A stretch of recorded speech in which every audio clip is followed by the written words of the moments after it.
함께 예배하며 나아갈 때 하나님께서 그동안의 선교 여정 가운데 함께 하셨던 그 하나님, 때로는 하나님 지치고 힘들고 고난 가운데 있었지만 하나님께 고국 땅에 잠시 아버지 선교의 아버지 하나님 복을 위해서 찾았습니다.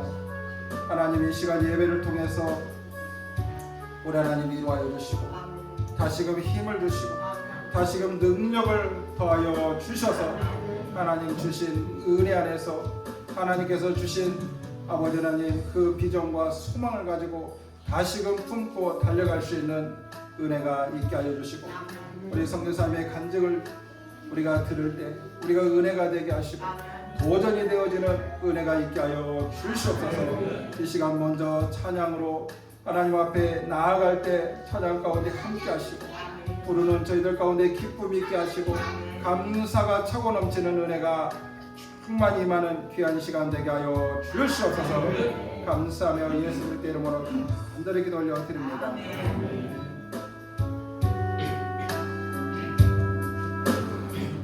강같이 온 땅에 흘러 각 나라와 족속 백성 만원에서 구원받고 주 경배를 은혜 구원하신 모자에 앉으신 우리 하나님과 어린 양 되있도다. 구원하시니 모자에 앉으신 우리 하나님과 어린 양 되있도다.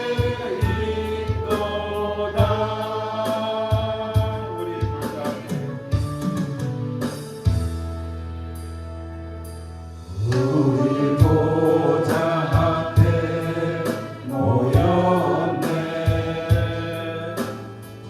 함께 주를 찬양하며 하나님의 사랑 그 아들 주셨네. 그의 피로 구원받았네.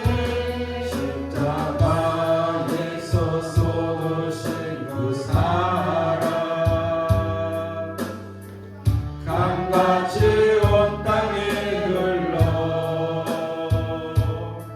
각 나라와 족속 백성 만원에서 구원받고 주 경배를 은혜 구원하시니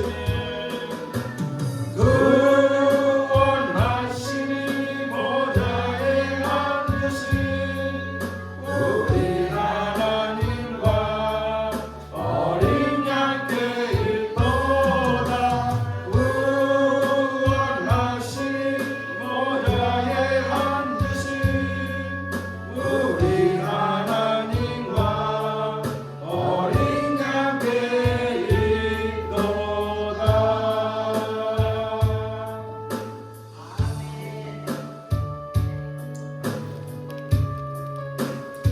구원하시니 보자.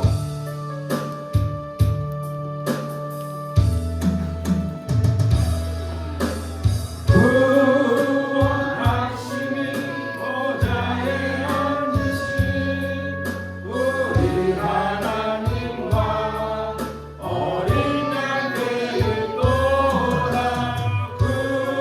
구원하시니 보좌에 앉으신 우리 하나님과 어린 양 되있도다.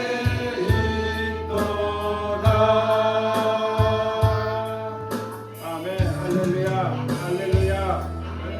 우리 하나님께서 많고 사람들 가운데 우리를 구원하시고 우리 가운데 하나님의 놀라우신 영광을 보게 하신 하나님이신 줄 믿습니다. 이 시간 우리 많은 사람들 우리 박수치며 하나님 앞에 찬양드립니다.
사랑하는 사람은 우리 서영인 누나입니다. 할렐루야. 기뻐 찬양하는 것입니다. 그렇습니다. 예수님을 사랑하는 사람들은요 가서 제자로 삼아 복음을 전하는 줄 믿습니다. 할렐루야. 할렐루야. 그의 말을 그 속에서 주님 그 열한 제자 다시 만나신사 마지막 그들에게 말씀하시기를 너희들은 가라. 너희들은 가라 저 세상으로 가서 제자 삼으라. 가서 제자 삼으라 세상 많은 사람들을 세상 모든 영혼들에게 발견하니 가서 제자 삼으라 나의 길을 가르치라 내가 너희와 항상 함께 하리라. 아멘. 할렐루야.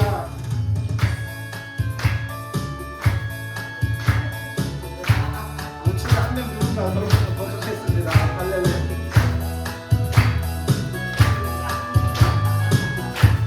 지금도 우리 진도 우리 주 찾아보사 어두워져 가는 세상 바라보며 마지막 우리에게 부탁하시기를 너희들은 가라져 세상으로 가서 제자 삼으라. 가서 제자 삼으라 세상 많은 사람들을 세상 모든 영혼이 내게 발견하니 가서 제자 삼으라 나의 길을 가르치라 내가 너희와 항상 함께 하리라. 할렐루야. 저희 찬양 한장하면서 우리 함께 기도하며 나가겠습니다. 사망의 그늘에 앉아 지금도 복음을 듣지 못해서 죽어가는 영혼들이 많이 있습니다. 그 영혼들을 생각하며 사망의 그늘에 앉아 그늘에 앉아 죽어가는 나의 백성들 절망과 굶주림에 갇힌 저들은 내 마음에 오랜 슬픔 고통의 멍에 매여 고통의 멍에에 매여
하는 예배가 되기를 위해서 이 시간 간절히 기도하고, 또 무엇보다도 오늘 우리 향기나는 교회 3일밤 예배가 더욱더 회복되고 살아나는 역사가 있기를 간절히 소망하며 기도하고, 특별히 오늘도 이 부족한 종과 또한 이 종의 이 가정을 놓고 이 시간 우리 주여 세 번으로 신앙스러워 기도하며 나갑니다.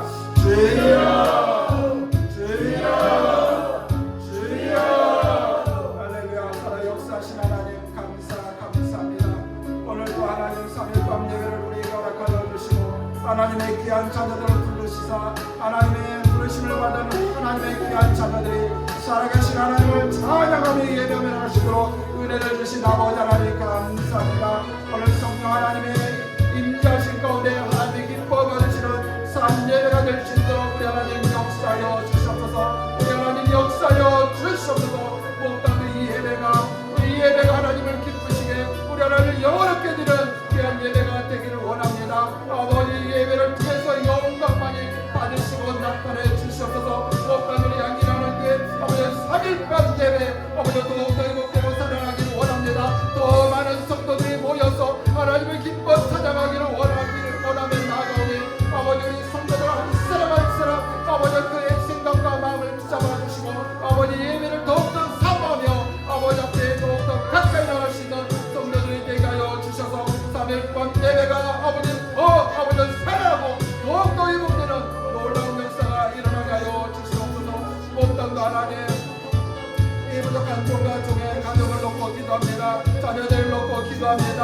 아버지 오늘 아버지의 기름 못 세우시고 주의 거룩하신 일들을 감당하게 하신 아버지 하나님 감사합니다. 종이 주의 사명을 온전히 감당할 수 있도록 신을 더하여 주시고 저의 가정이 아버지 하나님 능력하여 하나가 되어 아버지 하나님의 맡겨주신 일들을 잘 감당할 수 있는 은혜가 있게 하여 주시옵소서. 또한 주의 자녀들 아버지 하나님 허락해 주셨사오니 예수 그리스도 은혜 안에서 주의 자녀들 아버지 가는 걸음마다 붙잡아 주셔서 아버지 가정 때문에 자녀 때문에 목회의 길이 막히지 않도록 주여 축복하여 주시옵소서. 온 가족이 예수 그리스도 은혜 안에서 연합하고 하나 될 수 있는 은혜가 있게 하여 주시옵소서. 오 하나님 함께 하여 주시옵소서.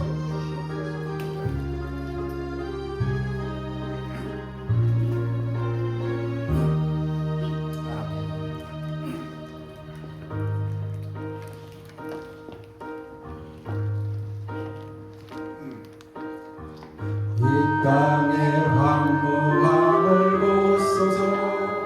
하늘의 하나님 긍휼을 베푸시는 주여 우리의 죄악 용서하소서.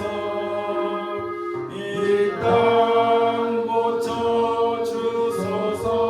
이제 우리 모두 하나 되어 이제 우리 모두 하나 되어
함께 기도했으면 좋겠습니다.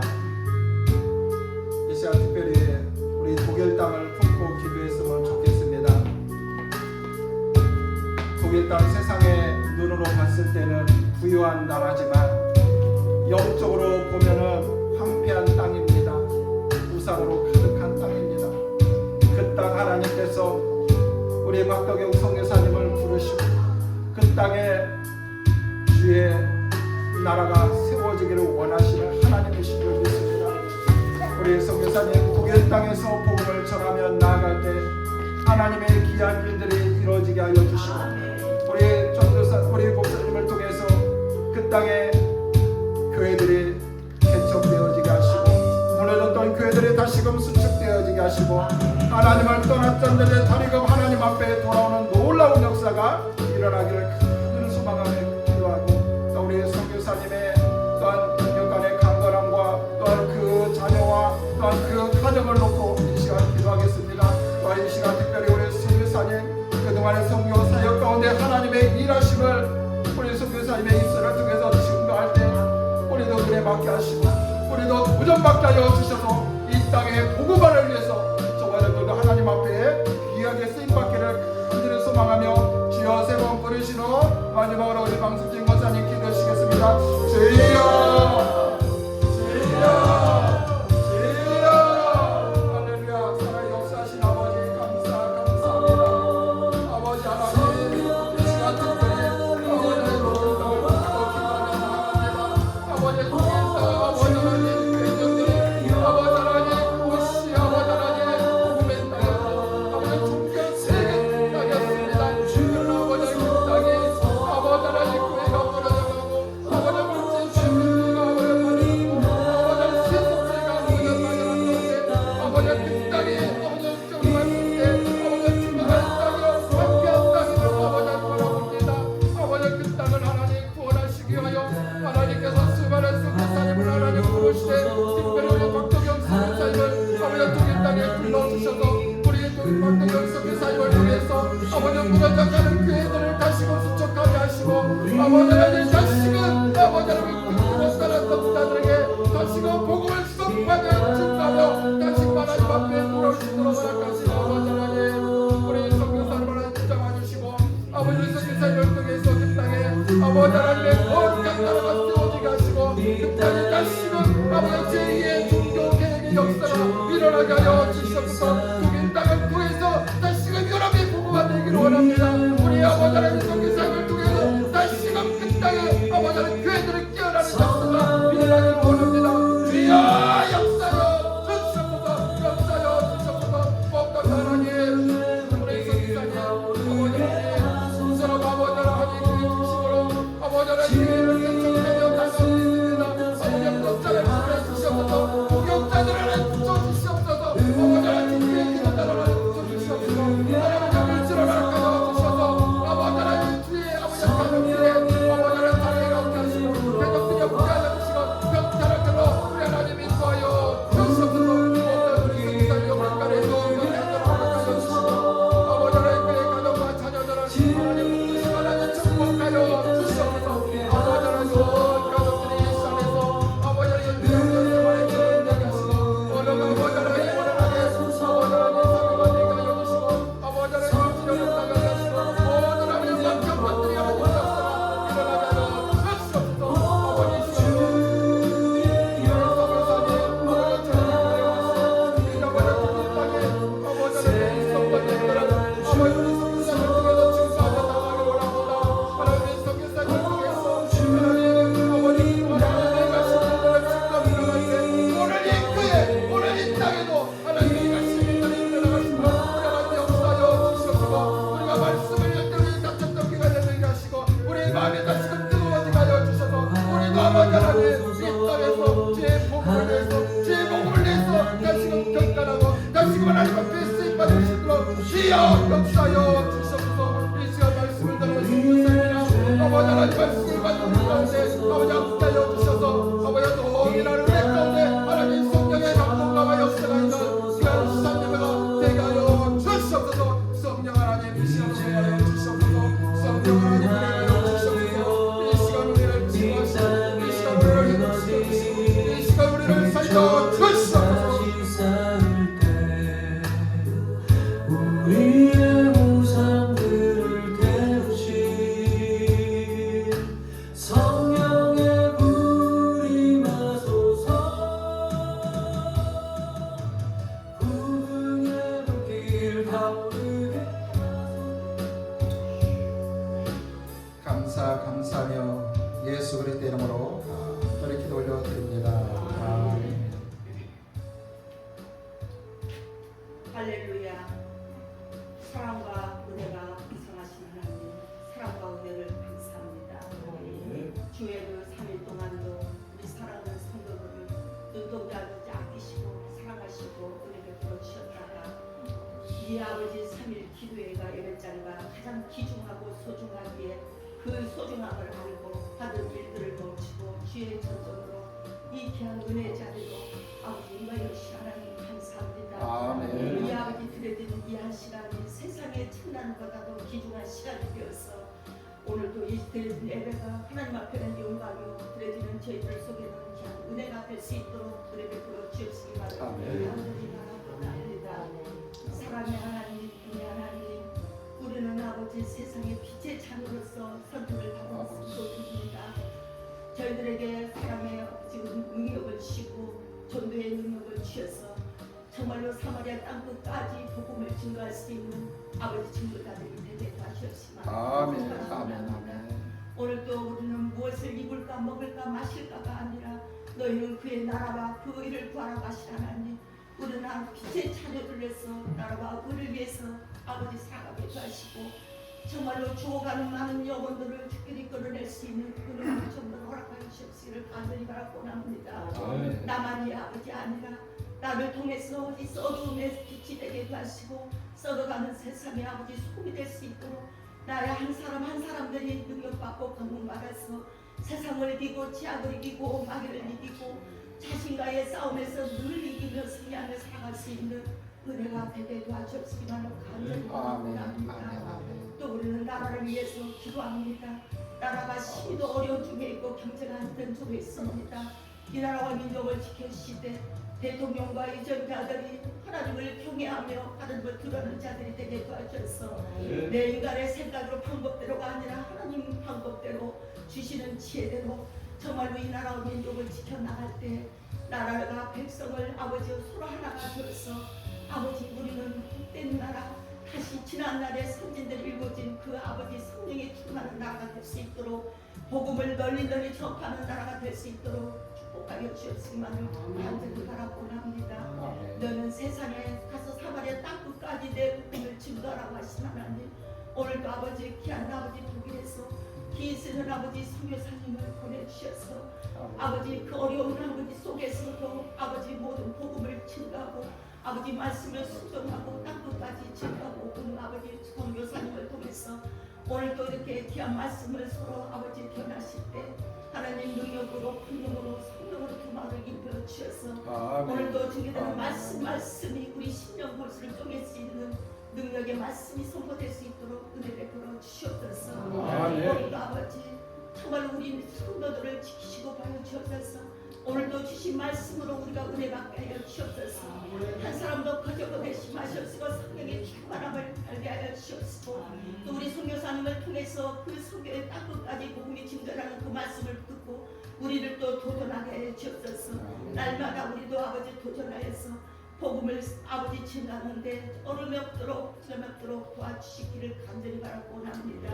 우리 성도들의 가정에 자녀들을 기억하여 주시고 또 하는 사업장도 지켜주시옵시고 모든 것을 하나님의 말씀과 진리로만 모든 것을 잘게 하고 모든 것을 이뤄나갈 수 있사오니 세상 썩어진 것에 우리가 얽매이지 않게 하시옵시고 오직 말씀과 진리의 그 말씀 붙잡고 우리는 모든 것을 다 승리로 사업도 가정도 자녀들도 지켜나갈 수 있도록 은혜 베풀어 주시옵소서. 아멘. 오늘도 아버지 향이라는 교리 귀한 목사님 날마다 눈물로 양들을 위해서 기도하십니다. 그 기도가 날마다 하늘 보좌에 상달되어서 날마다 그 아버지 목사님의 말씀에 양들이 순종하여서 우리 향이라는 교회는 사랑이 하나가 사랑으로 뭉치는 교회, 전도하는 교회, 아멘. 날마다 아버지 서로 사랑으로 희생하면서 아버지 사마리아 이르러 땅끝까지 복음을 증거하는 우리 성도들 다 되게 도와주었으기만을 간절히 바라고 합니다. 사랑의 하나님, 우리 안에는 좋은 일꾼들이 필요합니다. 귀한 일꾼들을 보내주시옵소서. 모든 아버지 것을 주관하시는 주님께서 필요에 따라서 모든 기반을 세우게 하여 주시옵시고 좋은 일꾼들이 세워지고 보내주셔서 세상에 지치고 고난 영혼들이 이곳에 와서 힘으로 관심을 누릴 수 있는 은혜가 되게 하여 주시옵소서. 아버지 오늘도 귀한 말씀 속에 우리는 아버지 전하는 자는 아버지 듣는 자가 하나님의 말씀임을 듣고 깨닫게 하여 주시고 말씀 듣고 돌아갈 때 올 때는 아버지 클까라고 답답한 마음을 가져갔지만 돌아가는 발걸음 위에는 한량 있는 은혜와 사랑과 축복의 발걸음이 되어 돌아갈 수 있도록 은혜 베풀어 주시옵소서. 아멘. 이 모든 말씀을 예수님 받도록 감사하고 간절히 기도 올려드렸습니다. 아멘. 아멘.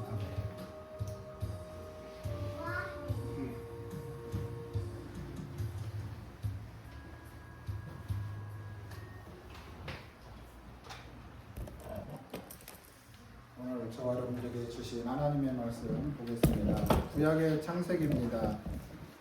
창세기 29장, 구약의 43면, 창세기 29장 31절에서 35절 말씀.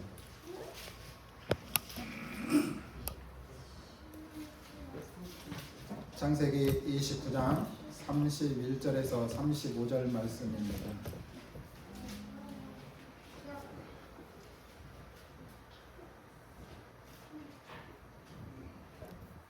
다 찾으셨으면 아멘. 맨 앞에 있어요. 창세기 29장 31절에서 25절, 35절 말씀까지. 구약의 43면.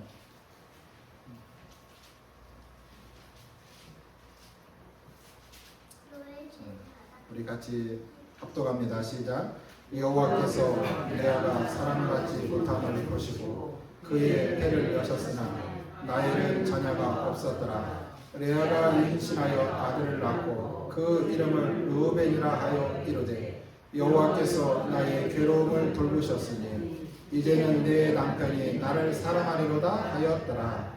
그가 다시 임신하여 아들을 낳고 이르되 여호와께서 내가 사랑받지 못함을 들으셨으므로 내게 이 아들도 주셨도다 하고 그의 이름을 시몬이라 하였으며 그가 또 임신하여 아들을 낳고 이르되 내가 그에게 새 아들을 낳았으니 내 남편이 지금부터 나와 연합함이로다 하고 그의 이름을 레이라 하였으며 그가 또 임신하여 아들을 낳고 이르되 내가 이제는 여호와를 찬송하리라 하고 이로 말미암아 그가 그의 이름을 유다라 하였고 그의 출산이 멈추었더라. 아멘. 아멘.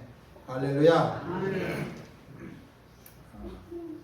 오늘은 독일 땅에서 한국 땅까지. 저도 독일은 가보지 않았지만 정확히 몇 시간 걸리는지 모르겠어요. 근데 이 독일 땅에 하나님께서 일찍이 부르셔서 우리 선교사님을 통해서 독일이 사도 바울을 통해서 복음이 전해졌던 땅이잖아요. 근데 그 땅이 지금은 어떠한 땅이냐? 황폐한 땅이에요.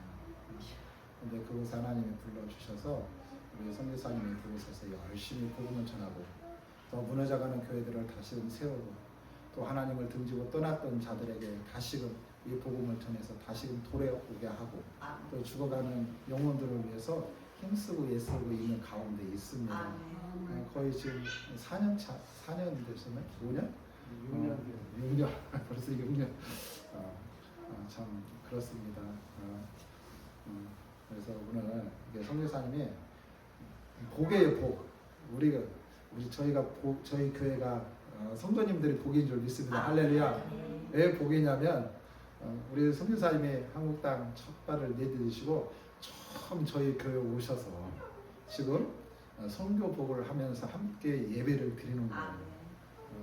여러분 우리 선교사님이 얼마나 하고 싶은 말씀이 얼마나 많겠어요. 그 독일 땅에 우리 선교사님을 통해서 그 가정을 통해서 일하신 그 하나님을 증거할 때 저 여러분들이 은혜 많은 귀한 시간 되기를 주님으로 간절히 축원합니다. 우리 선교사님의 박수로 맞이하겠습니다.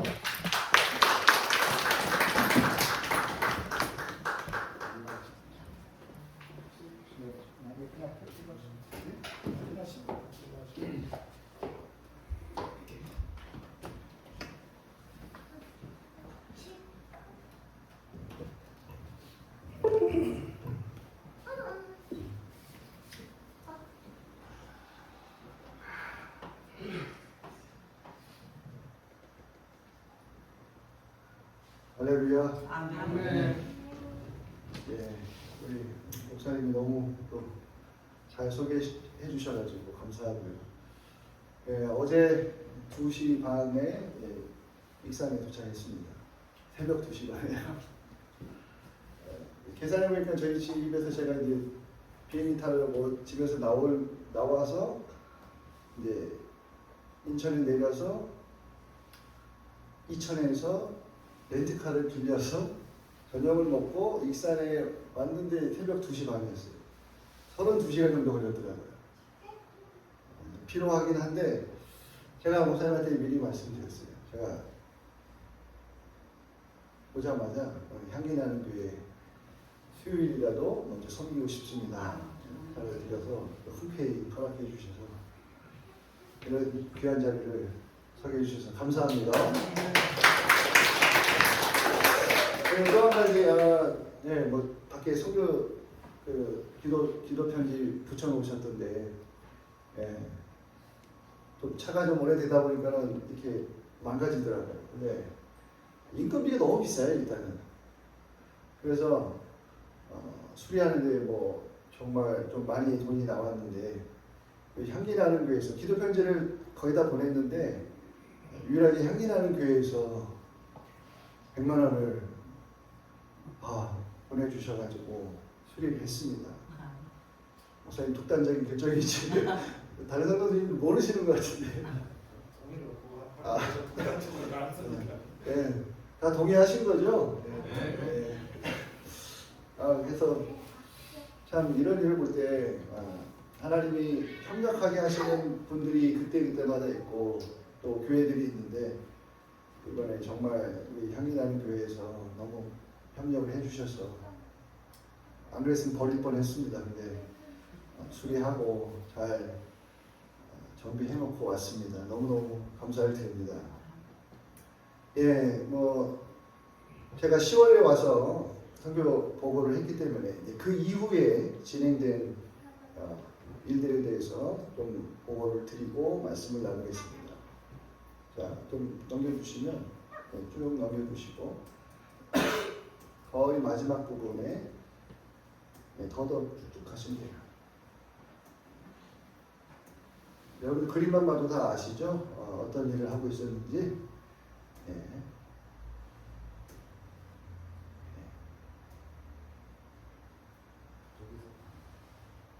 아니 뭐 차량인도 뭐 계속 하는 거니까. 설교 4월 달에도 하고 왔고요. 이거 노방전도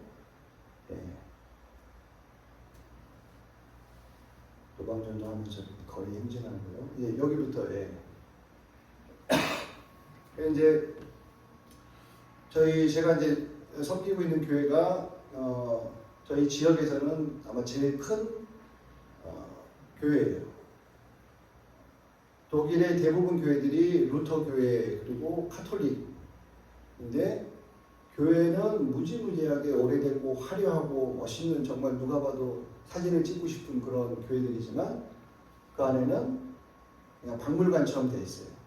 그러니까 성도들이 주일에 뭐 10명 그 큰 교회들이 그 몇백 년 된 교회들이 10명 20명도 안 되고 대부분 할머니 할아버지들만 계시니까 문 닫는 교회들이 많아지는 거예요. 그럼에도 불구하고 제가 섬기는 교회는 작년만 한 300명이 넘거든요. 독일에서 그 정도면 엄청 큰 교회입니다. 거기서 사역을 하다 보니까 제가 찬양 인도를 하고 설교를 하고 이런 것들이 계속 이제 독일 전역에 유튜브로 이제 시청을 하고 그러다 보니까 외부에서 저는 모르지만 이제 저의 그런 사역하는 모습을 보고 이렇게 초청을 해서 연락이 와서 지금 제가 이제 요 모습은 지금 손 들고 막 계신 저 여자분이 계시잖아요. 저분이 그래도 독일에서 꽤 유명한 분이에요. 기독교 TV에 계속 나오시고 이제 좀 소외되고 육체적으로 정신적으로 이렇게 약하신 분들, 상처받으신 분들, 고통받는 그런 여성분들 위주로 뭐 남성분들도 계시더라고요. 거기서 주님의 말씀으로 기도로 치료해 주시고 그러니까 기도원 같은 역할을 하고 있는 거예요. 저기서 연락이 와서 말씀 전해 주시고 또 찬양은 어디 가나 정말 성도들 마음을 열고 최고의 약이 되는 것 같아요. 특히 약한 분들한테는. 그래서 찬양을 좀 해달라고. 그래서 한 번 가서 말씀을 전하고 찬양을 이렇게 인도하고 기도회 하고 왔더니 그 다음부터는 매달 와서 한 달에 한 번씩 내가 편한 때에 와서 해달라. 그래서 한 달에 한 번, 바쁠 때는 2달에 한 번씩 이렇게 가서 외부 집회도 하고 있습니다. 그 외에도 이제 다른 이제 찬양 인도는 많이 하고 있고요. 저기는 주기적으로 가서 이제 하는 교회 사역 외에 이제 외부 사역으로 하고 있습니다. 저기 물 있습니다. 감사합니다. 예, 그리고 넘겨주세요.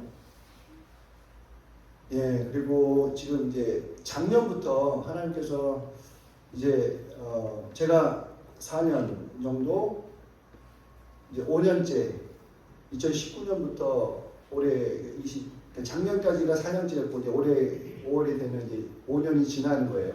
이제 5월 이후부터는 6년째 되는데 하나님께서 작년부터 이제 교회 개척에 대한 마음을 주시더라고요. 교회에서 독일어로 이제 설교하고 찬양 인도하고 여러 가지 사역들을 이제 하다 보니까 이제 하나님께서 그런 마음을 주셨는데 기도만 하고 있었죠. 어떻게 개척을 시작을 해야 될까 하고 있는데 하나님께서 저희 교회에 독일인들이 모이는 교회인데 저희 교회로 한인 몇 분을 이렇게 보내주시는 거예요. 그러니까 이제 담임 목사님이 그러면 저 한인 성도들을 데리고 부역 모임처럼 이렇게 소그룹 모임을 시작해서 거기서부터 전도를 하고 부흥을 시켜서 교회를 분가를 하면 어떻겠냐. 그래서 처음에는 한인들이 모여있지만 그래도 문화적으로 정서가 맞는 이제 아시안인들 이제 전도해서 아시안 교회로 그리고 아시안 교회가 이제 다민족 교회로 이렇게 성장해 가도록 그런 이제 비전을 주셔서 이제 2024년부터 매주 수요일마다 모여서 함께 기도하고 제가 말씀을 가르치고 그렇게 하고 있습니다. 그래서 작년만 치면은 지금 전도 대상자까지 현재 나오는 장면이 하나 둘 셋 넷 다섯 여섯 명의 장면이 있고요. 그리고 이제 그 남편들 청년 자녀들까지 다 합치면 우리 아들까지 다 합치면 한 13명 정도 돼요. 그래서 곧 수년 내에 하나님께서 부흥케 하시리라 믿고 저희 교회가 성장하기 전에 향기나는 교회가 먼저 급성장하여서 벌써 지금 급성장했잖아요. 그죠? 여러분들 체감 못하시겠지만 제가 처음에 목사님 뵐 때랑 어머니랑 왔을 때랑 지금 많이 달라지고 있잖아요. 수요 예배 이렇게 많이 나오시고 보통 제가 이제 다른 교회 집회에 가면 수요 예배 이 정도면요 평균 한 100명 정도 이상 되는 교회들이 수요 예배 이 정도밖에 안 나와요. 100명의 성도 이상이 곧 지금 몇 분 정도 나오시나요 주일에? 한 100명 좀 안 나오시죠? 곧 100명이 넣으리라. 네, 향기나는 교회에게 먼저 부흥을 해야 후원해주고 있는 후원받는 저희 교회가 또 성장을 하겠죠. 같이 위해서 좀 기도해 주시면 좋겠습니다. 그래서 목사님 아까 말씀하신 것처럼 독일 땅이 정말 살기 좋고 복지가 좋아서 뭐 누구나 그냥 거기서 살면 굶어 죽는 사람은 없어요. 복지가 너무 잘 돼 있거든요. 그럼에도 그러니까 주님 없이 복음 없이 하나님 은혜 없이 도움 없이도 너무 살기가 좋으니까 거기다 복음을 전하는데 너무 어려운 거예요. 철벽인 거예요. 철벽. 독일 성도들이 독일인들을 봤을 때 10년 전과 비교했을 때 기독교와 신앙에 대해서 너무 달라졌다는 거예요. 한국처럼 뭐 기독교를 뭐 개독교니 뭐 이렇게까지 얘기는 안 하지만 기독교에 대해서 이제는 존경심이나 이런 것 자체도 사라져가고 있다는 거예요. 그들의 자존심은 루터거든요. 우리 독일 루터가 종교개혁을 일으켜서 전 세계의 개신교 성도들은 다 우리 때문에 감사해라 이런 어떤 자긍심이 있는데 이제는 그런 것도 없는 거예요. 그래서 독일을 중심으로 유럽이 다시 부흥을 하면 다시 서방 세계가 복음화되고 복음이 다시 돌고 돌아서 서방에서 동방으로 온 세계에 다시 복음이 편만하게 증거되고 그러면 주님이 오시리라 믿습니다. 예. 그래서 좋은 소식은 곧 개척이 되리라. 내년에는 개척된 모습으로 내년까지는 안 되겠네요. 내년까지는 좀 더 발전하고 해서 곧 좋은 소식으로 다시 찾아뵐 수 있길 바랍니다. 자, 오늘 말씀 증거하면서 또 살짝 또 제 간증까지 섞어서 이렇게 하도록 하겠습니다. 오늘 읽은 말씀 우리 여러분들 잘 아시잖아요, 그죠? 창세기 모든 한국교회 성도들이 창세기는 박사죠. 매년 일독을 해보리라 해서 창세기는 한 수십 번씩 읽으셨잖아요. 그래서 창세기는 너무 잘 알고 있어요. 특히 야곱 이야기 잘 알고 계시죠. 야곱이 에서 형아의 장자권을 팥죽으로 사서 사기를 친 거죠. 사기를 쳐서 그것 때문에 아버지와 에서의 미움을 받고 이제 바단 아람에 사는 라반 외삼촌 라반한테 쫓겨가게 됩니다. 그래서 라반의 둘째 딸 라헬에게 반해가지고 삼촌과 계약을 맺고 내가 7년 동안 열심히 종로를 탈 테니 라헬을 주십시오. 그 계약이 성사돼서 이제 라헬을 결혼하게 되죠. 이런 이야기 속에 이제 오늘은 레아가 아기를 낳는 이 말씀을 읽었어요. 자, 오늘은 야곱 이야기가 아니고요. 레아와 라헬에 대한 이야기입니다. 우리 여러분들 이제 사셨으니까 다 인생에 한 세 분 빼놓고는 다 인생의 선배신 것 같은데 인생의 문제가 여지껏 문제와 고난이 없이 살아오신 분은 한 분도 안 계시죠? 하나의 문제가 해결되면 또 다른 문제가 또 생겨요. 그죠? 그래서 인생은 고난의 파도, 고난의 바닷속과 같죠. 한 파도가 밀려가고 나면 좀 있다가 또 한 파도가 밀려오고 그 파도가 어떤 분에게는 정말 집어삼킬 것만큼 산채 같은 파도가 오기도 하고 어떤 분들은 잔잔하게 오기도 하고 그러나 끊임없이 우리 인생에 문제와 고난들은 계속해서 오게 됩니다. 예수 그리스도를 믿는다고 해서 그것이 제외되는 건 아니에요. 성도들도 마찬가지예요. 똑같이 아프고 똑같이 고난을 당합니다. 그래서 교회 다니는데 왜 아프냐, 교회 다니는데 왜 저 사람 고난받냐, 이런 그런 거는 좀 초등적인 신앙이죠. 오히려 신앙인들에게 더 큰 고난이 있을 수 있다는 것이죠. 자, 그런데 이제 문제는 이 고난을 어떻게 해결해 가느냐. 문제가 있는데 이 문제를 어떻게 해결해 가느냐. 가장 큰 문제는 문제 해결을 할 줄 모르는 것이 문제인 거예요. 문제는 끊임없이 있어요. 고난은 끊임없이 있어요. 그러나 가장 큰 문제는 뭐라고요? 그 고난과 문제를 해결할 줄 모르는 게 문제인 거예요. 세상 사람들은 몰라요. 세상 사람들은 자기 힘으로 어떻게든 세상의 도움으로 그 문제를 해결해 보려고 할 수밖에 없어요.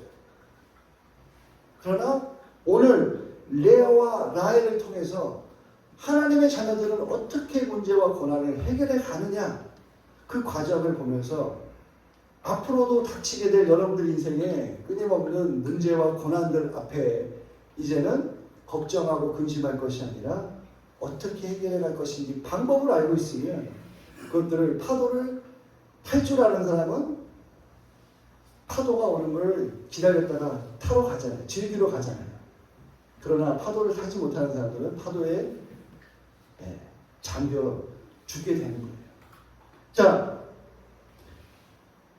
아까도 말씀드렸던 것처럼 야곱의 집, 야곱의 가정을 우리가 살펴볼 건데요. 중국 속담에 이런 말이 속담이 있어요. 한 지붕 아래 두 여자가 살 만큼 큰 집은 없다. 이해가 되시죠? 한 지붕 아래 두 여자가 살 만큼 큰 집은 없다. 부인 둘을 한 집에 데리고 산다는 것은 수많은 어려움과 문제로 가득 찰 수밖에 없다. 이런 얘기잖아요. 자, 오늘 성경에 보면 레아와 라헬 둘이 자매인데 한 남편의 아내가 되었죠. 그러니까 문제가 없을 수가 없는 구도가 시작이 된 거예요. 자, 레아의 이름의 뜻은요, 시력이 약하다. 17절에 보면은 레아는 시력이 약하고 라헬은 곱고 아름답다 이렇게 나옵니다. 레아는 시력이 약하다. 이 뜻은 쭉쭉쭉 원어들을 따라가 보면 이쁘지 않다. 그런 뜻이에요. 그리고 레아 이름 자체는 몹시 지쳤다. 원래 뜻은 그래요. 몹시 지쳤다. 이게 아마 레아를 엄마가 낳을 때, 엄마가 레아를 낳을 때 산고가 심했던 것 같아요. 그래서 지쳤다. 지쳤다. 그런데 어떻게 딸 이름에 자기가 힘들다고 지쳤다. 이런 이름을 줬는지 모르겠어요. 그러고 보면 레아는 태어났을 때부터 참 지친 인생인 거예요. 부모도 얼마나 지쳤으면 지쳤다라고 이름을 짓고. 자, 우리가 상상해 보건대 레아의 인생은 출발부터 순탄하지 않았다. 그리고 부모의 어떤 기대보다는 그 바로 동생 라헬이 나왔는데, 라헬은 성경에 말씀한 것처럼 아리따웠다, 곱다고 얘기 나와요. 그리고 라헬의 뜻은 암양, 아주 이쁜 여자 양이다. 이런 뜻이 있단 말이에요. 자, 그러니까 부모에게도 그렇고 여동생 자매 간에도 성경에서도 말하는 것처럼, 성경에 어떻게 오죽했으면은 라헬이 더 이뻤다라고 기록을 했겠습니까? 그러면 그들 간의 그런 갈등과 비교 의식을 레아가 당하고 있었다는 얘기를 성경이 기록을 한 거예요. 굳이, 그죠? 그러면 레아 인생은요, 태어날 때부터 부모에게도 큰 기쁨이 되지 못했고 기대를 받지 못했어요. 근데 자라면서 동생이 이쁘니까 자꾸 비교가 되는 거예요. 부모만 그랬겠어요? 오면은 이러면서 비교가 됐을 거 아니에요. 그러니 상상해보면 레아 인생은 성장하면서 계속 그 컴플렉스와 그런 자존감이 낮은 상태로 성장하게 된 거예요. 그런데 야곱이라는 놈이 나타났어요. 아주 멀쩡하게 생긴 놈이 나타났는데, 나타나서 야곱이 어떻게 해요? 여지없이 라헬을 좋아하는 거예요. 자기는 거들떠도 안 보고 라헬을 좋아서 라헬이랑 결혼할 테니까 7년 동안 제가 열심히 일하겠습니다. 라헬을 주십시오.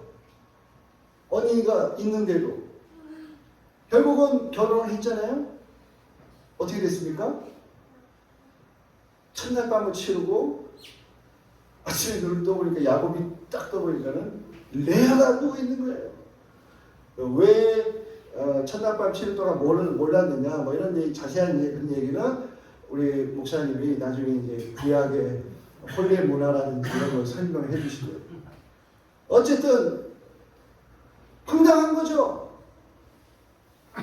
그러면 레아는 그 황당한 야곱을 또 어땠을까요? 첫날 밤 어떻게든 뭐 무슨 이유로든 뭐 아빠가 집어넣어서 들어왔는데 남편이라는 놈이 앞에 일어나자마자 왜 당신이 누워있냐고, 라헬은 어디 갔냐고. 결혼 첫날에 그런 소리를 듣습니다. 상상해보면 레아 인생은 너무 꼬이고 너무너무 좀 그렇죠. 여러분들 아마 성경을 읽으면서 그렇게까지 레아를 불쌍하게 생각해보지 않으셨을 거예요. 근데 이렇게 살펴보면 정말 참 힘든 인생이다. 결혼해서도 기쁘지 않고 첫날부터 남편한테 그런 황당한 모습이 드러나고 레아 동생만 찾고 결국은 삼촌한테 찾아가서 야곱이 또 7년을 일할 테니까는 라헬을 주십시오. 일주일 만에 또 라헬을 데리고 와서 결혼합니다. 자, 왜 이런 얘기를 하겠습니까? 레아가 우리가 봤을 때 문제가 엄청 크죠.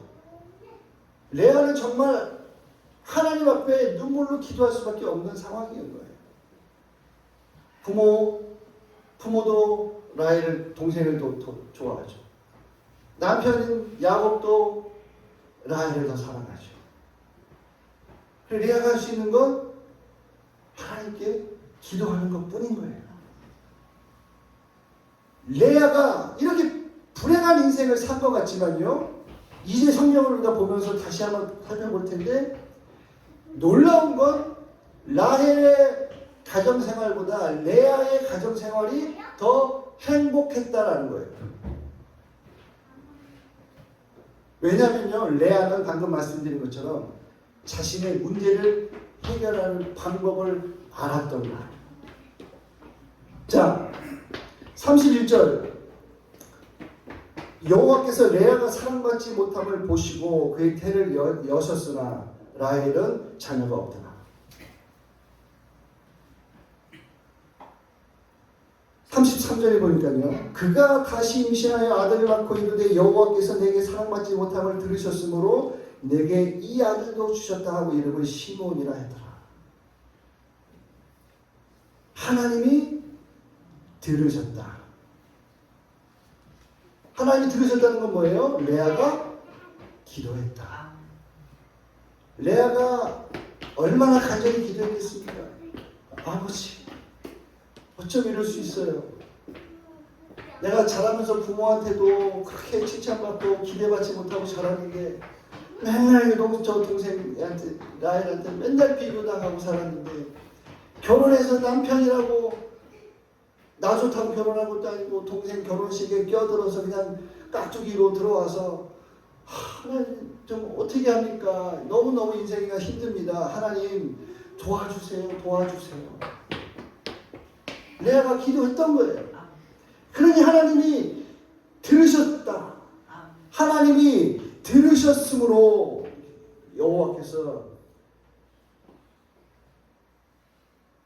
레아는 자신의 문제를 해결하려고 사람들과 부딪히고 사람들을 통해서 하려고 하지 않았다는 거예요. 라헬과 싸우고 야 너는 언니인데 내가 언니인데 뭐처럼 이런 걸 하지 않았던 거예요.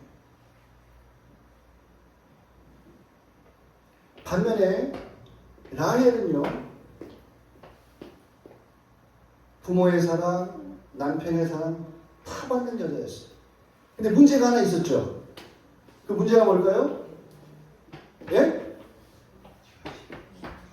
자식이 없어. 우리가 첫 31절에 레아가 사랑받지 못함을 보시고 그의 태를 여셨으나 라헬은 자녀가 없었더라. 다 가진 것 같았는데요. 자녀가 없어. 자녀가 있는 분 아시잖아요. 자녀가 부모에게 주는 기쁨. 자, 그러면 라헬은 문제를 어떻게 해결했느냐? 30장 1절을 보니까요. 성경이 30장 1절, 우리가 아까 읽은 본문의 마지막 그 다음 페이지 보면요. 라헬이 자기가 야곱에게 아들을 낳지 못함을 보고 그의 언니를 시기하여 야곱에게 이르되 내게 자식을 낳게 하라. 그렇지 않으면 내가 죽겠노라. 레아랑 정반대죠. 레아는 사람에게 기댈 사람도 없었죠. 남편이건 부모고 하나님한테 기도한 것 뿐이었는데 라헬은요, 남편 붙잡고 나한테 애를 낳게 해. 안 그러면 난 죽을 거야 이러는 거예요. 그것도 언니를 시기하여. 성경에 이렇게 기록한 데는 다 이유가 있는 거겠죠. 라헬이 신보가 이렇고 하나님께 기도하기보다는 이렇고 있다라는 거예요. 라헬이 애를 못 낳는 것이 야곱 탓입니까? 아마 밤마다 야곱은 라헬에게 갔을 거예요.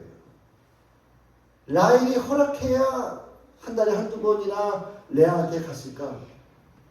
그럼에도 불구하고 라헬은 자녀가 없는 거예요. 근데 자신의 문제를 남에게만 돌리는 거예요. 언니를 시기하고 야곱한테 멱살 잡고 애를 너 놓게 하라 그러고 내가 안 그러면 죽겠다고 협박을 하고 이러는 거예요. 그럼 오죽 야곱이 화가 났으면 이렇게 얘기합니까? 2절 30장 2절 야곱이 라헬에게 성을 내어 이르되 그대를 임신하지 못하게 하시는 이는 하나님이시니 내가 하나님을 대신하겠느냐? 왜 나한테 따지냐 이거죠. 태문을 닫은 것은 하나님인데 왜 나한테 따지고 난리야. 야곱이 성을 냈다고 화가 난 거예요.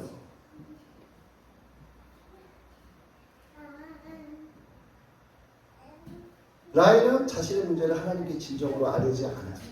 그냥 자신의 문제를 남의 탓, 너 때문에 세상 탓 하고 있었던 거예요. 라헬이 기도하지 않았다는 것은 또 증거가 나옵니다. 자, 30장 6절에 보니까요. 라헬이 이르되 30장 5절 4절 5절 보면요. 라헬이 자기가 애를 못 낳으니까 결국은 어떻게 합니까? 자기의 시녀 빌하를 남편에게 밀어넣어요. 그리고 나서 빌하가 임신을 해서 아들을 낳습니다. 그리고 6절에 라헬이 이렇게 얘기를 해요. 라헬이 이르되 하나님이 내 억울함을 푸시려고 내 호소를 들으사 내게 아들을 주셨다 하고 이로 말미암아 그 이름을 단이라 하였더라. 자신의 시녀가 났으니까 자신의 아들로 이름을 올릴 수는 있겠지만 이게 실제적으로 라헬의 아들입니까? 아니에요. 자기가 문제가 해결이 안 되니까 하나님께 기도하지 않고 이제 인간적인 방법을 쓰는 거예요. 옛날에 우리 씨바지 뭐 이런 거 있잖아요. 자기가 안 되니까 자기 대신 자기 시녀를 넣어서 아들을 낳게 한 거예요. 그래 놓고는 하나님 앞에 자기가 억울해. 뭐가 억울해요? 자기 억울함을 풀어주셨다. 그 다음에 7절 보니까 라헬의 시녀 빌하가 다시 임신하여 둘째 아들을 야곱에게 낳음에 8절에 라헬이 이르되 또 라헬이 그래요. 자기 아들도 아니면서 내가 언니와 크게 경쟁하여 이겼다 하고 그 이름을 납달리라 했어요. 라헬의 삶의 패턴은 다 이런 거예요. 언니를 시기하고 언니랑 경쟁해서 이겼다는 거예요. 레아는 절대 그런 말이 없어요. 그냥 하나님께 감사, 하나님이 나를 돌보셨다 이렇게 나오는데 라헬은요 자기 아들도 아니면서 자기가 이름 지을 때 이렇게 얘기를 하는 거예요. 언니와 크게 경쟁하여 이겼다.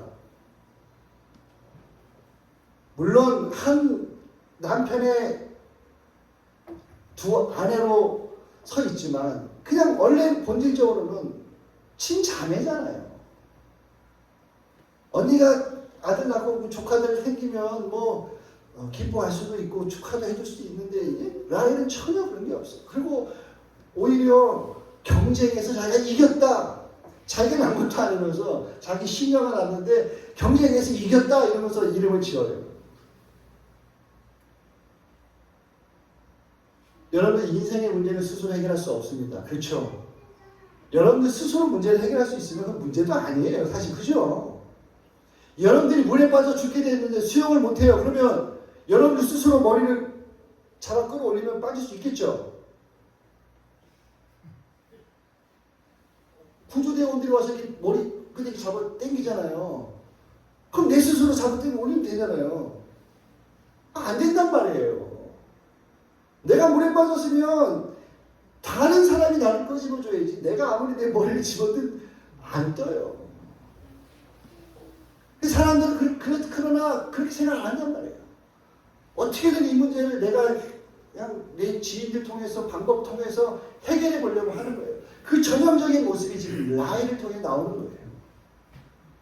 레아는 할 수 있는 게 아무것도 없었어요. 그러니까 그냥 하나님 앞에 기도만 하는 거예요. 눈물로 하나님 너무하세요. 도와주세요. 레아는 쑥쑥쑥 아들을 낳았어요. 레아가요, 뒤에 가면 라헬이 요셉을 낳죠. 11번째 아들이에요. 거기 주변에 다나라고 하는 딸이 또 있죠. 레아가 6명의 아들을 낳고 딸 하나 낳고 라헬의 시녀 비라가 아들 둘을 낳고 레아의 시녀 실바가 2명을 낳고 11명의 자녀가 나오도록 라헬은 자녀가 없었어요. 그러면 1년에 한 명씩 나왔다고 쳐도 11년 동안 가정생활 11년 동안 라헬은 자녀가 없고 하나님이 태를 닫으셨던 거예요. 그래서 마지막에 하나님이 불쌍히 여기셔서 22절에 보니까요. 하나님이 라헬을 생각하신지라. 하나님의 그의 소원을 들으시고 그의 태를 여셨으므로. 그러니까 시도하고 이것저것 다 해보니까 안 되니까 결국은 라헬도 기도를 한 거죠. 자, 그러니까요. 여기서 딱 보면 결론이 나오는 거예요. 여러분들 인생에 문제와 고난이 생기면 어떻게 해야 돼요? 그냥 먼저 엎드려야 돼요. 그게 가장 빠른 길인 거예요. 그런데 이것저것 다 해보고 허송세월 다 보내고 그리고 나서 결국은 안 되니까 또 하나님께 엎드리고 그때서야 엎드리는 거예요. 그 수많은 시간이 걸리고 수많은 불행한 일들이 겹치고 겹친 후에 자복하는 거예요. 그래서 23절에 보니까 그가 임신하여 아들을 낳고 이르되 하나님이 내 부끄러움을 씻으셨다. 여기는 두 가지 부끄러움이 있을 거예요. 결혼했는데 애 갖지 못하는 거. 우리나라도 옛날에는 그랬잖아요. 애 못 낳고 특히 아들 못 낳으면 시부모들이 그렇게 홀대하고 부끄러운 애 못 낳는 부끄러운 여자였잖아요. 그것도 있겠지만 두 번째 부끄러움은 그거죠. 하나님 앞에 문제를 내려놓지 못하고 이것저것 방법 시도하다가 결국은 믿음의 부끄러움인 거죠. 결국은 하나님께서 불쌍히 여기셔서 들어주십니다. 여러분들 부부간에 문제가 있을 때 서로 아무리 탓하고 해봐야 절대 헤어지지 않죠. 네. 여러분들 인생의 선배니까 다 아실 거 아니에요. 다 해봤을 거 아닙니까? 그죠? 사람 잘 안 바뀌잖아요. 그리고 잘 이게 해결이 안 돼요. 자식들 마음대로 됩니까? 돈 문제, 건강 문제, 여러분 건강 자신한다고 해도 그거 순식간인 거예요. 절대로 우리가 우리 문제를 해결할 수 있는 것이 하나도 없어요. 그렇다면 결론은 하나죠. 여러분들의 작은 문제든 큰 문제든 하나님 앞에 나와서 하나님 앞에 다 내려놓으시고, 그것이 가장 빠르고 가장 정확하고 가장 완벽한 문제 해결의 방법인 줄 믿습니다. 제가 오기 전에 제가 월요일 날 독일에서 떠났어요. 독일이 7시간 시차가 느리기 때문에 저는 집에서 1시, 오후 1시에 집에서 나왔어요. 그리고 화요일 날 오후 1시에 1시 반에 인천공항에 왔어요. 어쨌든 그 전 얘기를 하고 싶은데요. 뭐 차 고치는데 향기나는 교회에서 보내주셨지만 한국 돈으로 치면 100만 원 정도 더 필요했었어요. 그러니까 이게 비쌌다. 그래서 이제 뭐 이래저래 생활이 다 땡겨서 일단은 고쳐서 나오고 하다 보니까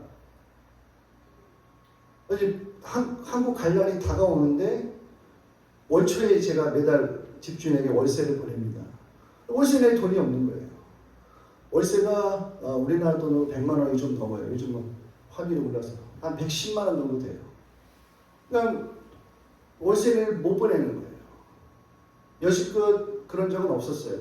계속해서라도 월세 먼저 보내고 굶더라도 이렇게 했는데 이번에는 도저히 안 되는 거예요. 그리고 이번에는 또 어머니 좀 있으면 저희 어머니가 이제 팔순 이제 잔치한단 말이에요. 아무리 뭐 선교사라도 어떻게 뭐 좀 해드려야 되잖아요. 뭐 밥이라도 사드리든지 오자마자 어버이날인데 또 식사도 내줘야 돼. 근데 뭐 진짜 한국 오면 사실 오자마자 공항에서부터 돈 들어가기 많거든요. 핸드폰 칩을 사야 되고요. 교통비 들어야 되고요. 렌트카 빌려야 되고요. 벌써 몇십만 원이 필요하고. 근데 월세 낼 돈도 없고 한국 이제 내일 가야 되는데 주일날 예배 끝나고 그때까지 아무런 해결이 없는 거예요. 솔직히 제가 기도를 하는 게 많이 하진 않았어요. 그거 가지고 많이 하진 않아요. 왜? 하나님 신뢰하니까. 그러나 이제 기도할 때 이제 한숨, 하나님 앞에 이제 한숨 같은 거 있잖아요. 아버지, 그래도 월세는 좀 내야 되는데, 그죠? 뭐 지킬 건 지켜야 되잖아요. 인간 서로 간에 그런 약속을 지키고 살 수 있게 좀 해줬으면 좋겠다. 이게 기도를 한 거예요. 그리고 이제 한국 가는데, 그래도 좀 얼마라도 좀 있어야 뭐 이것도 하고 할 텐데, 지금 통장은 아무것도 없네요. 어떻게 할까요? 그냥 그 정도밖에 기도를 안 했어요. 근데 이제 그 전부터 이제 한 달 반 정도 전에 저희 아내 아는 분이 계셔요. 여자분인데 이분이 교회에서 상처받고 사람들한테 상처받고 교회를 안 다닌 지 오래됐어요. 그래서 이제 저희는 그분이 이제 전도 대상자죠. 그래서 그분이랑 이제 차도 마시고 뭐 식사도 가끔 하고 그랬어요. 매우 건강한 분이었어요. 근데 이분이 한 달 반 전에 갑자기 온몸이 머리부터 이 눈동자까지 생 노랗게 나타난 거예요. 황달이 온몸에 확 온 거예요. 저 처음 봤어요. 그렇게 황달이 저렇게 사람이 노랗게 되는구나. 깜짝 놀랐어요. 그래가지고 병원으로 가라고. 병원에 가니까 이미 간이 다 손상이 돼가지고 간 이식 외에는 살 방법이 없다는 거예요. 근데 이게 너무 순식간에 전조 증상도 별로 없었어요. 여러분들, 그러니까 건강도 하나님이 물론 우리가 노력하고 최선을 다해서 우리 몸을 단련하고 해야 되는 것도 있지만 하나님이 보호하지 않으시면 이 자매가 황당한 거예요. 그리고 그 자매 남편이 독일 남자예요. 그러니까 우리 같으면 어때요? 이식 수술을 해야 되는 중환자예요. 이식 수술 안 하면 그냥 방법이 없고 죽는 거예요, 그냥. 근데 그분들은 자녀도 없어요. 보통 이식 수술하려면 자녀들 순으로 먼저 검사를 한단 말이에요. 유전자 이게 맞을 수 있을 확률이 높으니까. 자녀도 없어. 그러니 이 여자는 병원에서 오죽 급하면 수많은 이식식 수술 대상자들이 있는데 다 해가지고 1순위로 올려놓은 거예요. 그런데도 찾을 수가 없는 거예요. 남편은 그러니까 이 병원 시스템이 좀 틀려요. 거기서 간병을 하면서 먹고 자고 같이 할 수 있는 그런 시스템이 아니에요. 독일은 그냥 방문 1시간 하고 가야 되고, 그러니까 남편도 사실은 옆에서 있어줄 수 없죠. 근데 이제 우리 같으면은 그 정도 심각하면 매일 이렇게 돌봐 볼 것 같은데 일주일에 딱 2번 시간 정해놓고 오더라고요. 그런 것도 이제 여자분은 한국 분이니까 서운한 거예요. 그래서 이제 뭐 저희는 기도하면서 일주일에 한 3번, 4번씩, 그리고 먹고 싶다고 하는 거 막 싸가지고 만들어서 가서 기도해주고, 저희를 너무 좋아하는 거예요. 그래서 꼭 마지막에 인사할 때 가려고 그러면 손을 양손을 내밀고 아내랑처럼 손 잡고 기도했습니다. 그리고 우리 셀 모임할 때도 그분을 위해서 기도했고. 근데 일주일 전 수요일 날 간이식 수술을 할 수 있다고 딱 연락이 돼서 일주일 전 수술을 했어요. 그건 할렐루야거든요. 그래서 수술하기 전에 수술할 수 있으면 하나님이 당신에게 새 생명을 주신 거다. 그러면 남은 삶은 하나님에서 살아야 된다. 근데 본인이 그러겠대요. 자기도 이제 죽을 독일은 냉정해요. 의사들, 간호사들이 정확히 얘기해요. 그냥 너 이식 못 받으면 죽어. 우리가 너한테 해줄 수 하나도 없어. 이렇게 얘기를 해요. 아주 그냥 직설적으로 얘기를 해요. 그러니까 본인이 그 얘기 듣고 있으니 알잖아요. 하나님께서 한 달의 기도 가운데 들으셔서 지난주 수요일에 수술을 다 받게 하시고 이분이 나온 거예요. 이제 원래 이식 수술하면 당분간은 뭐 무균 치료실에 들어가 있고 면회도 안 되고 그래서 어저께 아니죠. 주일날 제가 월요일날 출발했으니까 주일날 면회가 된다고 해서 주일날 간 거예요. 아내랑 가서 또 다른 분이랑 같이 갔어요. 그랬더니 다른 분한테 자꾸 나가서 돈을 좀 뽑아오라고 자꾸 그러는 거예요. 한 200만 원을 뽑아오라고 자꾸 그분한테 시키는 거예요. 우리는 이제 우리 옆에서 계속 이제 감동하고. 근데 이제 그날 한도가 어쨌든 한 번에 100만 원씩밖에 안 뽑아져서 그런지 100만 원 뽑아지고 그 다음에 또 월요일날 뽑아오겠다고 그랬어요. 우리는 아무 이제 상관없이 이제 기도해주고 저 이제 한국 간다고 그랬더니 잘 다녀오시라고 그러면서 저보고 내일 꼭 가시기 전에 들려서 기도해 주시고 가라는 거예요. 근데 거기가 그분이 이제 중환자 집중 치료실에 있기 때문에 오후 4시부터 7시까지 딱 3시간밖에 면회가 안 돼요. 근데 저는 집에서 늦어도 1시에는 출발을 해야 돼요. 그럼 면회가 안 되잖아요. 안 될 것 같은데 그냥 와서 나 저분이 꼭 만나야 되니까 무조건 와서 자기를 만나고 가려는 거예요. 아침에. 그래서 이제 어떻게 합니까? 환자가 이렇게 하는데 최선은 다해야 되잖아요. 내가 앞에 갔으나 못 만나니까 내가 전화로라도 기도하고 가겠다고 이렇게라도 해야 될 거 아니에요. 그죠? 그래서 이제 갔어요. 갔더니 이분이 하여튼 의사 간호사들한테 얼마나 얘기를 해놨는지 내가 가서 이렇게 말을 하려고 하니까 벌써 들어오라고 하더라고요. 그러니까 자기 꼭 만나야 될 사람이 있다고 이제 했나봐요. 목사하고 기도해달라고 하면 했나봐. 그래서 갔어요. 갔더니 저한테 울면서 200만 원을 주는 거예요. 가서 한국 가서 어머니 맛있는 거 사드리고 준비하고 하시라고. 저희 한 거 뭐 가서 기도해 준 거밖에 없잖아요.